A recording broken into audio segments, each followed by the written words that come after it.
कैलाश पर्वत को अगर सिर्फ एक आम पहाड़ समझ लिया जाए तो शायद यही सबसे बड़ी भूल होगी।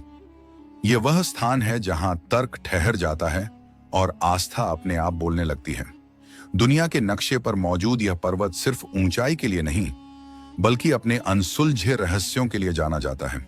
साल 2001 में जब चीन की सरकार ने कैलाश क्षेत्र में कुछ असामान्य घटनाओं को दर्ज किया, तब एक ऐसा निर्णय लिया गया जिसने पूरी दुनिया को चौंका दिया। इस पर्वत पर चढ़ाई को स्थायी रूप से रोक दिया गया। लेकिन सवाल उठता है, आखिर ऐसा क्या देखा गया था जिसकी वजह से यह फैसला लेना पड़ा? क्यों आज तक केवल एक ही व्यक्ति कैलाश की ऊपरी सीमा तक पहुंच पाया? क्यों जो भी इस पर्वत को फतह करने का प्रयास करता है उसकी मृत्यु कुछ ही वर्षों के भीतर हो जाती है? और सबसे रहस्यमयी बात, क्यों कहा जाता है कि कैलाश के आसपास इंसान की उम्र सामान्य से कहीं तेजी से बढ़ने लगती है? क्या सच में कैलाश पर्वत के नीचे शंभाला नाम की कोई प्राचीन और रहस्यमयी नगरी मौजूद है? क्या अमेरिकी अंतरिक्ष एजेंसी नासा ने यहां कुछ ऐसा रिकॉर्ड किया था जिसे देखकर वैज्ञानिक भी स्तब्ध रह गए? और जब चीन ने इस पर्वत के ऊपर हेलीकॉप्टर भेजने की कोशिश की तो आखिर ऐसा क्या हुआ कि वह मिशन बीच में ही रोक दिया गया? आज के इस वीडियो में हम इन्हीं सवालों के जवाब खोजने की कोशिश करेंगे, इसलिए वीडियो को अंत तक जरूर देखिए, क्योंकि आगे जो रहस्य सामने आने वाले हैं वे आपकी सोच से कहीं आगे हैं। अब जरा इतिहास के पन्ने पलटते हैं। साल 1962 में भारत और चीन के बीच सीमा विवाद ने युद्ध का रूप ले लिया। इस संघर्ष में भारत को भारी नुकसान उठाना पड़ा और युद्ध के बाद चीन ने लगभग 72,000 वर्ग मील भारतीय क्षेत्र पर कब्जा कर लिया। इसी दौरान कैलाश मानसरोवर का क्षेत्र भी चीन के नियंत्रण में चला गया। युद्ध के बाद देश शोक और आक्रोश से भरा हुआ था। उसी समय देहरादून से सांसद महावीर त्यागी ने संसद में प्रधानमंत्री जवाहरलाल नेहरू से सीधा सवाल पूछा, चीन ने हमारी इतनी बड़ी भूमि पर कब्जा कर लिया, उसे वापस लाने की आपकी क्या योजना है? नेहरू का उत्तर आज भी बहस का विषय बना हुआ है। उन्होंने कहा कि जो जमीन गई वह बंजर थी और वहां कुछ भी उगता नहीं। यह सुनते ही महावीर त्यागी आक्रोशित हो उठे। उन्होंने अपने सिर की ओर इशारा करते हुए कहा, अगर यहां भी कुछ नहीं उगता तो क्या इसे भी कटवा दिया जाए? उस दौर में यह भी चर्चा थी कि कम से कम कैलाश मानसरोवर क्षेत्र को मुक्त कराने का प्रयास किया जाना चाहिए था। लेकिन 1950 में सरदार वल्लभ भाई पटेल के निधन के बाद नेहरू पर ऐसा दबाव बनाने वाला कोई प्रभावशाली नेता शेष नहीं रहा। अब एक और चौंकाने वाले तथ्य पर ध्यान दीजिए। दुनिया की सबसे ऊंची चोटी माउंट एवरेस्ट, जिस पर अब तक 7,000 से अधिक पर्वतारोही चढ़ चुके हैं, उससे लगभग 2,200 मीटर कम ऊंचाई होने के बावजूद कैलाश पर्वत आज भी अजेय बना हुआ है। आज तक सिर्फ एक व्यक्ति को छोड़कर कोई भी इसे फतह नहीं कर सका। कैलाश केवल बर्फ और चट्टानों का ढेर नहीं है, यह वह स्थान है जहां रहस्य, ऊर्जा और अध्यात्म एक साथ मिलते हैं। पौराणिक मान्यताओं के अनुसार कैलाश के आसपास ही धन के देवता कुबेर की नगरी स्थित है।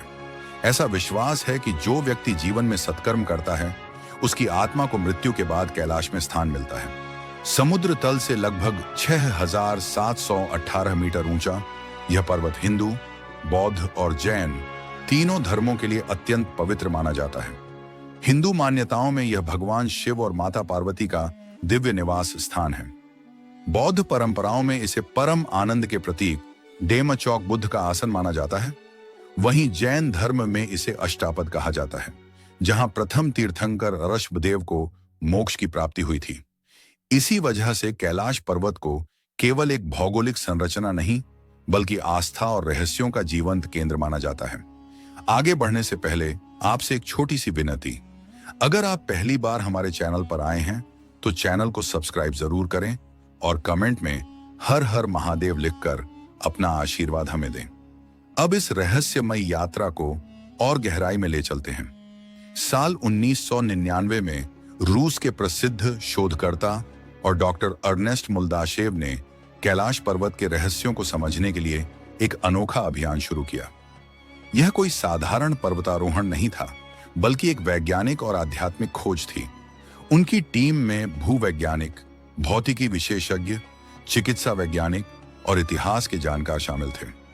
इस दल ने तिब्बत के अनुभवी लामा गुरुओं से मुलाकात की और कैलाश पर्वत के आसपास कई महीनों तक अध्ययन किया, ताकि इस रहस्यमयी क्षेत्र की वास्तविकता को समझा जा सके। इस पूरी यात्रा का जिक्र मूलदास शेव ने अपनी प्रसिद्ध पुस्तक where do we come from में किया है। इस पुस्तक में उन्होंने कुछ ऐसे निष्कर्ष साझा किए जिन्होंने दुनिया भर के वैज्ञानिकों और शोधकर्ताओं को हैरानी में डाल दिया। उनके शोध दल ने दावा किया कि कैलाश पर्वत केवल एक प्राकृतिक चोटी नहीं है, बल्कि संभवतः यह एक विशाल पिरामिड नुमा संरचना हो सकती है जिसे किसी प्राचीन और अत्यंत उन्नत सभ्यता ने तैयार किया था। मूलदास शेव के अनुसार कैलाश पर्वत की मुख्य आकृति के चारों ओर कई छोटे छोटे पिरामिड जैसे ढांचे मौजूद हैं। पूरा इलाका किसी अदृश्य और रहस्यमयी ऊर्जा क्षेत्र से घिरा हुआ प्रतीत होता है, मानो यह स्थान सामान्य भौगोलिक नियमों से परे हो। यात्रा से लौटने के बाद उन्होंने अपने अनुभवों को शब्दों में ढालते हुए लिखा कि रात के समय पर्वत के भीतर से अजीब प्रकार की सरसराहट और फुसफुसाहट जैसी आवाजें सुनाई देती थीं। एक रात जब वे अपने दो साथियों के साथ थे तो उन्होंने स्पष्ट रूप से पत्थरों के गिरने जैसी ध्वनियां सुनी जो सीधे पर्वत के अंदर से आती हुई महसूस हो रही थीं। उस क्षण उन्हें ऐसा आभास हुआ जैसे इस विशाल संरचना के भीतर कोई अज्ञात शक्ति या उपस्थिति छिपी हुई हो, मानो वहां जीवन का कोई रहस्य दबा हो। लेकिन सबसे हैरान करने वाला पहलू समय से जुड़ा रहस्य है। कैलाश क्षेत्र में जाने वाले कई यात्रियों ने यह अनुभव साझा किया कि वहां रहने के दौरान उनके बाल और नाखून असामान्य रूप से तेजी से बढ़ने लगे। मात्र 2 दिनों में ही उतनी वृद्धि देखी गई जितनी सामान्य परिस्थितियों में लगभग 2 सप्ताह में होती है। कई प्रत्यक्षदर्शियों के अनुसार वहां पहुंचने वाले कुछ लोगों के शरीर में असामान्य परिवर्तन देखने को मिले। उनकी त्वचा सामान्य से कहीं अधिक तेजी से झुर्राने लगी और उम्र बढ़ने के लक्षण अप्रत्याशित रूप से उभर आए। ऐसी घटनाएं इस ओर इशारा करती हैं कि कैलाश पर्वत के आसपास समय का प्रवाह हमारी सामान्य दुनिया से अलग तरीके से काम करता है। यह अनुभव लोगों को सोचने पर मजबूर कर देता है कि शायद इस क्षेत्र में कोई ऐसी अदृश्य शक्ति मौजूद है जो सीधे मानव शरीर और चेतना को प्रभावित करती है।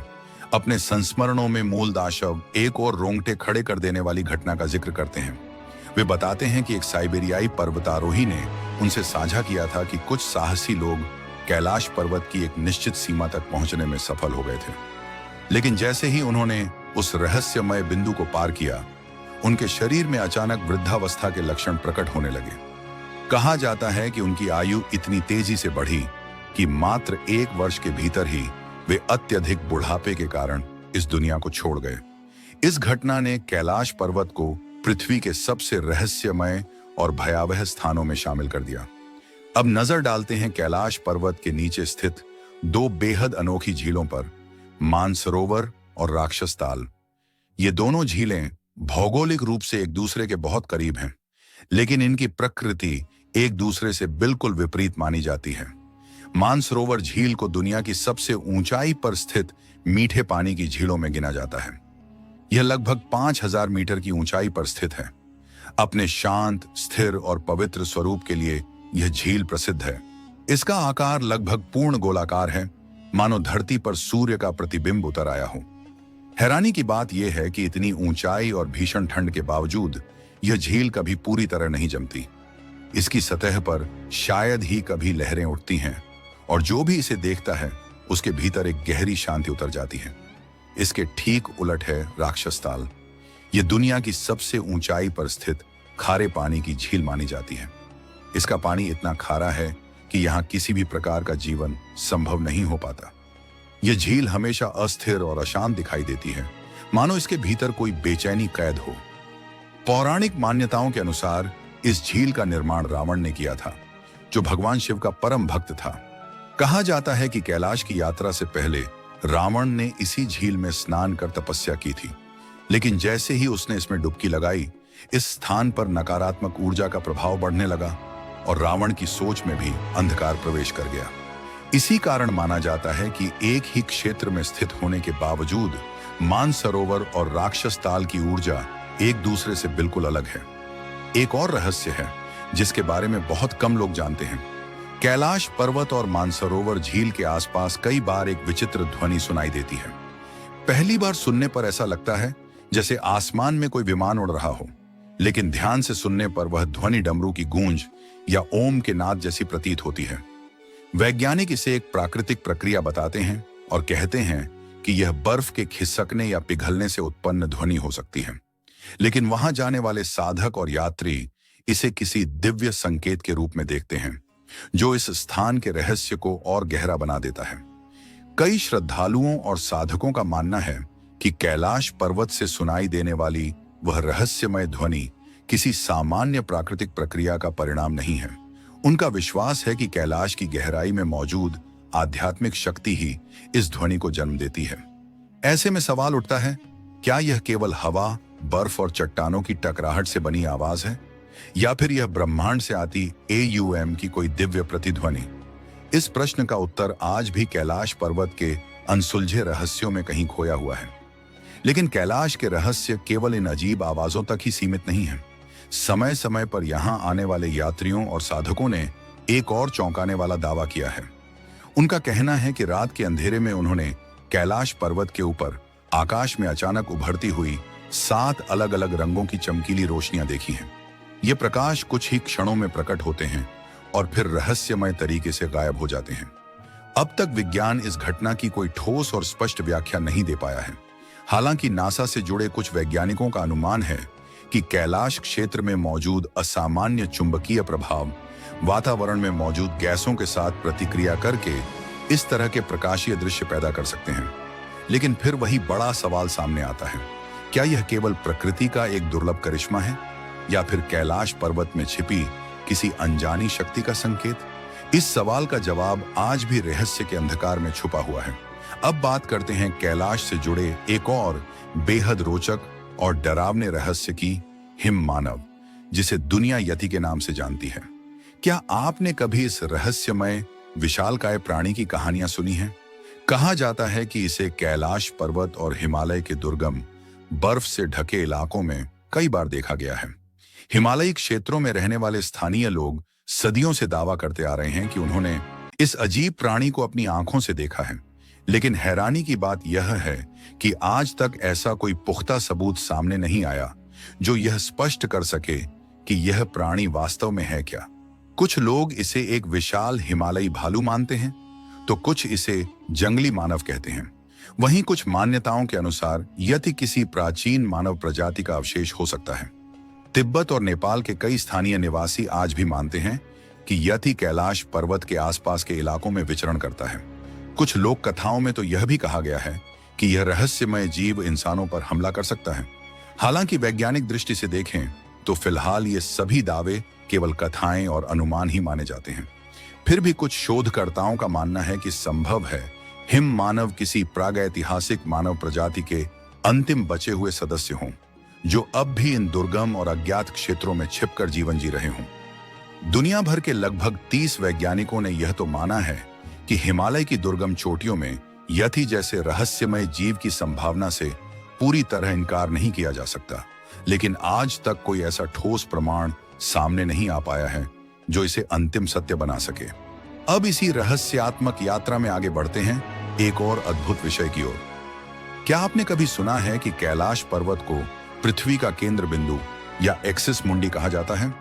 प्राचीन सभ्यताओं और धार्मिक परंपराओं में यह विश्वास रहा है कि कैलाश वह स्थान है जहां आकाश और धरती एक दूसरे से जुड़ते हैं। इसे ब्रह्मांड की धुरी माना गया है, एक ऐसा केंद्र जहां से संपूर्ण सृष्टि की ऊर्जा प्रवाहित होती है। प्राचीन ग्रंथों में एक्सिस मुंडी का अर्थ बताया गया है वह दिव्य बिंदु जहां भौतिक और आध्यात्मिक संसार का संगम होता है और जो पूरे विश्व को संतुलन में रखता है। हिंदू मान्यताओं के अनुसार कैलाश केवल भगवान शिव का निवास नहीं है, बल्कि वह स्थान है जहां से पूरे ब्रह्मांड की व्यवस्था नियंत्रित होती है। इस पर्वत से जुड़ा एक और आश्चर्यजनक तथ्य इसे और रहस्यमय बना देता है। कहा जाता है कि कैलाश पर्वत से स्टोनहेंज की दूरी लगभग 6,666 किलोमीटर है। यही नहीं, ये उत्तर ध्रुव से भी करीब 6,666 किलोमीटर दूर स्थित है, जबकि दक्षिण ध्रुव से इसकी दूरी लगभग 13,332 किलोमीटर मानी जाती है। इन अजीब संख्यात्मक समानताओं के कारण कई लोग मानते हैं कि कैलाश केवल एक पर्वत नहीं, बल्कि पृथ्वी की ऊर्जा संरचना का केंद्र हो सकता है। अब आते हैं उस सवाल पर जिसने सदियों से लोगों को हैरान किया है। आखिर क्यों आज तक कोई भी व्यक्ति कैलाश पर्वत की चोटी तक नहीं पहुंच सका, जबकि हिमालय की सबसे ऊंची और खतरनाक चोटियों पर हजारों पर्वतारोही विजय पा चुके हैं, कैलाश आज भी अछूता बना हुआ है। रूस के एक पर्वतारोही सर्गेई सितनिकोव ने कभी इस पर्वत पर चढ़ने का प्रयास किया था, लेकिन जैसे जैसे वे ऊंचाई की ओर बढ़े, उनकी तबीयत अचानक बिगड़ने लगी।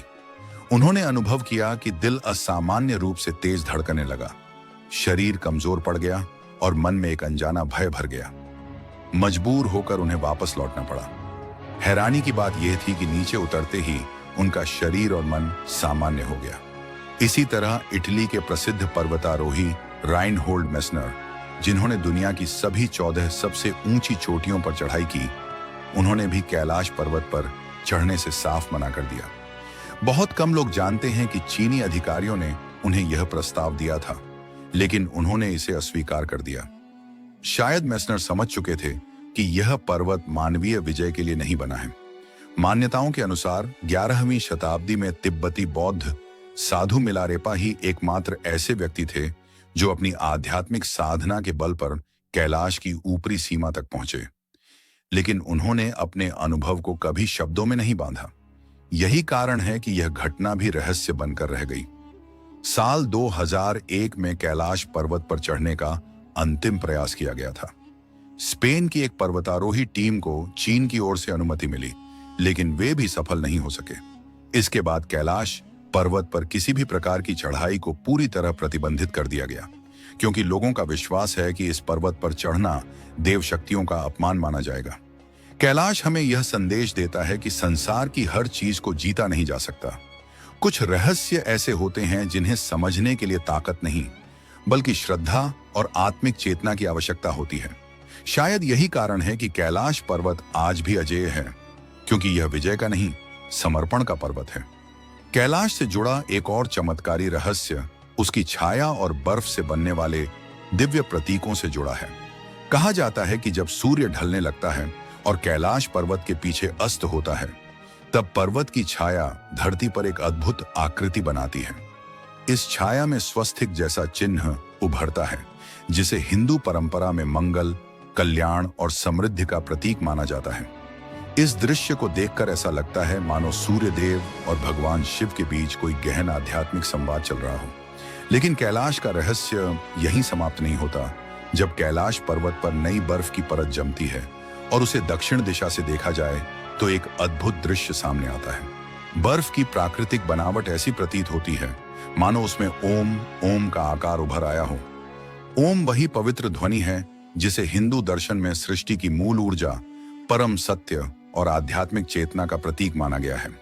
प्रकृति द्वारा स्वयं रचा गया यह दृश्य मनुष्य को यह सोचने पर मजबूर कर देता है कि कैलाश पर्वत सिर्फ चट्टानों और हिम का पहाड़ नहीं, बल्कि आध्यात्मिक शक्ति और प्राकृतिक रहस्य का अनोखा संगम है। सदियों से इस तरह की प्राकृतिक घटनाएं श्रद्धालुओं और साधकों को आश्चर्य में डालती रही हैं और कैलाश की पवित्रता को और भी गहरा बना देती है। प्राचीन शास्त्रों में कैलाश पर्वत को स्वर्ग तक पहुंचने का मार्ग बताया गया है। मान्यता है कि लंका के राजा रावण ने भी देवलोक तक पहुंचने की इच्छा से इसी पर्वत पर कठोर तपस्या की थी। हालांकि कैलाश पर्वत की महिमा केवल रावण की कथा तक सीमित नहीं है, बल्कि यह स्थान आज भी रहस्य, आस्था और दिव्यता का प्रतीक बना हुआ है। वेदों में कैलाश पर्वत को केवल एक पहाड़ नहीं, बल्कि पृथ्वी और दिव्य लोक के बीच की पवित्र धुरी माना गया है। ऐसा विश्वास है कि यही वह केंद्र है जहां भौतिक संसार और स्वर्गीय चेतना एक दूसरे से जुड़ती है। महाभारत में भी कैलाश का उल्लेख मिलता है, जब पांडव अपनी पत्नी द्रौपदी के साथ मोक्ष की खोज में अंतिम यात्रा पर निकलते हैं। यह यात्रा साधारण नहीं थी। रास्ते में एक एक कर सभी पांडव अपने कर्मों के भार के कारण गिरते चले जाते हैं। अंत में केवल युधिष्ठिर ही आगे बढ़ पाते हैं, क्योंकि उनका जीवन सत्य, धर्म और निष्कलंक आचरण का प्रतीक था। इसी कथा के कारण कैलाश पर्वत को धर्म की पराकाष्ठा और पूर्णता का प्रतीक माना जाता है। कहा जाता है कि इस पर्वत की चारों ओर फैलती ढलानें 4 दिशाओं का प्रतिनिधित्व करती हैं। कई साधकों और रहस्यविदों का मानना है कि यही स्थान वास्तव में स्वर्ग में प्रवेश का द्वार है। जब आधुनिक युग में चीन ने यह देखा कि आज तक कोई भी पर्वतारोही कैलाश की चोटी तक नहीं पहुंच पाया, तो उन्होंने एक असामान्य प्रयोग करने का निर्णय लिया।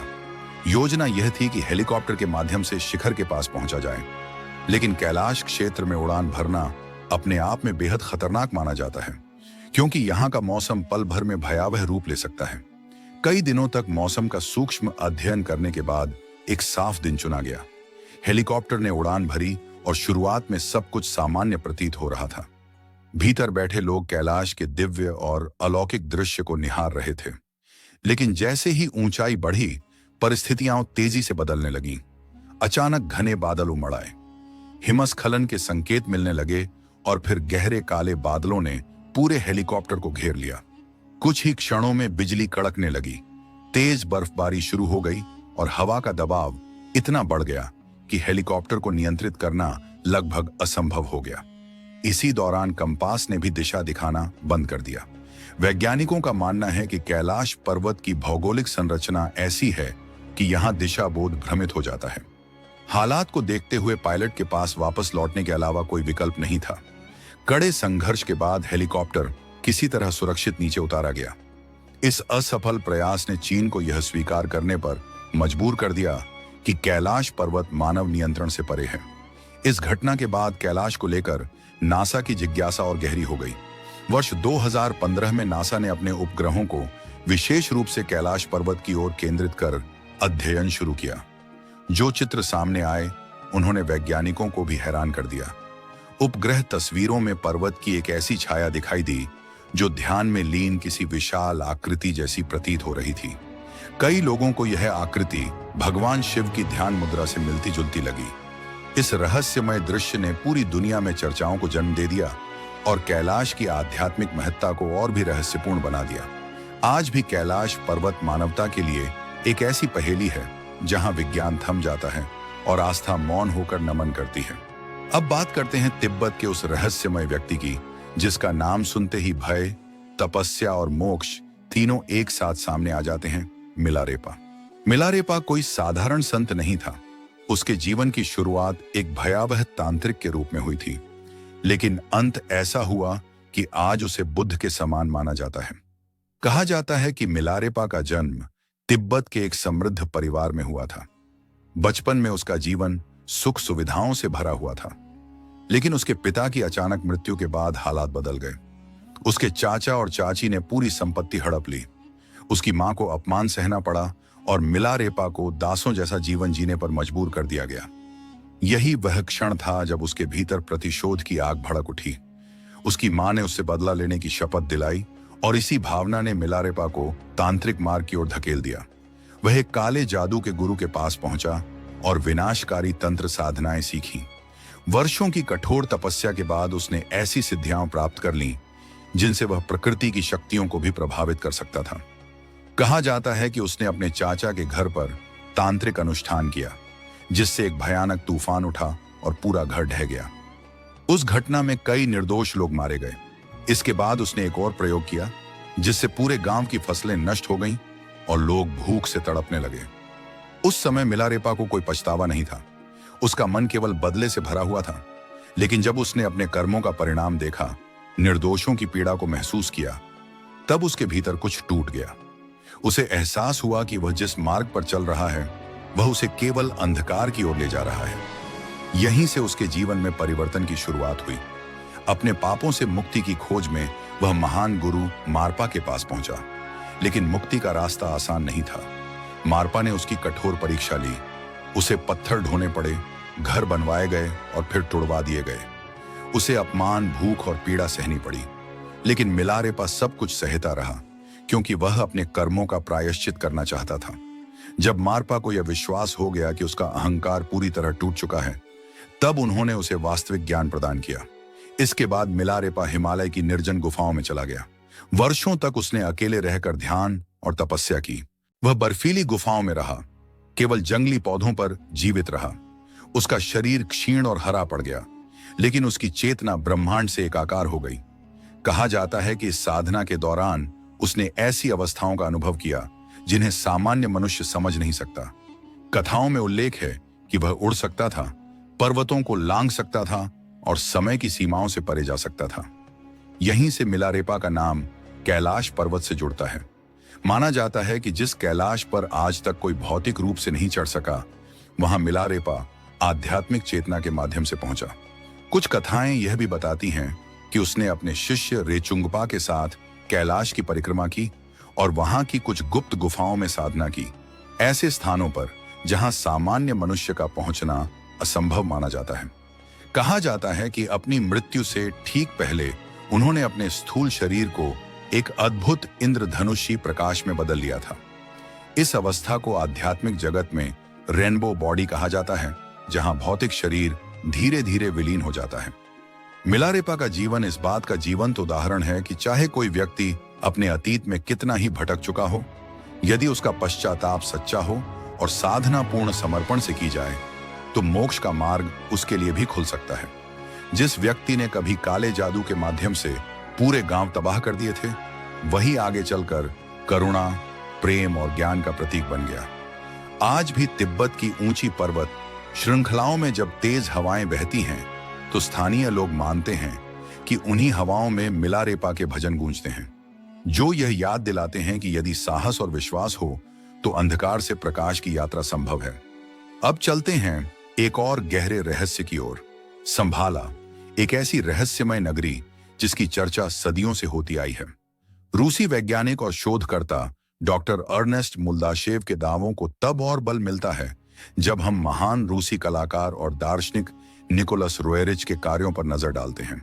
अपनी यात्राओं और चित्रों के माध्यम से रोएरिच ने एक ऐसी दिव्य नगरी का वर्णन किया है जो सामान्य दृष्टि से दिखाई नहीं देती। यह गुप्त स्थान हिंदू और बौद्ध दोनों ही परंपराओं में वर्णित है और इसे जाना जाता है शंभाला के नाम से। संस्कृत मूल से निकला यह शब्द शांति, संतुलन और पूर्ण चेतना का प्रतीक माना जाता है। विष्णु पुराण के अनुसार यही वह पवित्र भूमि है जहां भविष्य में भगवान विष्णु का अंतिम अवतार कल्कि प्रकट होगा। ऐसा कहा जाता है कि शंभाला कोई सामान्य भौगोलिक स्थान नहीं है। इसे वही देख सकता है जिसका मन पूर्णतः निर्मल हो, जहां क्रोध, छल और पाप का कोई स्थान न हो। इसी कारण योगी, साधु और तपस्वी सदियों से कठोर साधना द्वारा इस दिव्य नगरी की खोज करते आए हैं। कुछ मान्यताओं के अनुसार जो लोग शंभाला तक पहुंचने में सफल होते हैं, वे वहां एक अत्यंत शक्तिशाली ऊर्जा का अनुभव करते हैं। लेकिन इस रहस्य की परतें यहीं समाप्त नहीं होती। कई प्राचीन विश्वासों के अनुसार हमारे ग्रंथों में वर्णित अमर योद्धा जैसे हनुमान और अश्वत्थामा आज भी इसी गुप्त नगरी में निवास करते हैं। कहा जाता है कि शंभाला के निवासियों के पास असाधारण ज्ञान और ऐसी उन्नत तकनीक है जिसकी कल्पना आधुनिक विज्ञान भी अभी ठीक से नहीं कर पाया है। मान्यताओं के अनुसार वे समय के भीतर आगे पीछे यात्रा कर सकते हैं, स्थान परिवर्तन कर सकते हैं और यहां तक कि अन्य ग्रहों की सभ्यताओं से भी संपर्क स्थापित करने में सक्षम हैं। उनके लिए भूत, वर्तमान और भविष्य एक साथ अस्तित्व में रहते हैं। समय की सीमाएं उनके लिए कोई बाधा नहीं है। इसी कारण कैलाश पर्वत के भीतर छिपी यह रहस्यमय नगरी आज भी विज्ञान और आध्यात्म दोनों के लिए एक अनसुलझी पहेली बनी हुई है। यह रहस्य हमें यह सोचने पर विवश करता है कि शायद प्रकृति, चेतना और विज्ञान आपस में उतने अलग नहीं हैं जितना हम समझते हैं। यदि आप शंभाला की इस अद्भुत और रहस्यमय दुनिया के बारे में और गहराई से जानना चाहते हैं और इस विषय पर एक विशेष डॉक्यूमेंट्री देखना चाहते हैं, तो अपनी राय हमें कमेंट में जरूर बताइए। आपकी प्रतिक्रिया के आधार पर हम जल्द ही शंभाला के रहस्यों पर एक पूरी नई वीडियो लेकर आएंगे। और यदि कैलाश पर्वत के ये रहस्य आपको आकर्षित करते हैं और आप ऐसी ही और भी चौंकाने वाली कहानियां देखना चाहते हैं, तो चैनल को सब्सक्राइब करना न भूलें। वीडियो को लाइक और शेयर जरूर करें और अगर आपके मन में कोई सवाल, विचार या सिद्धांत हो तो कमेंट बॉक्स में खुलकर साझा करें।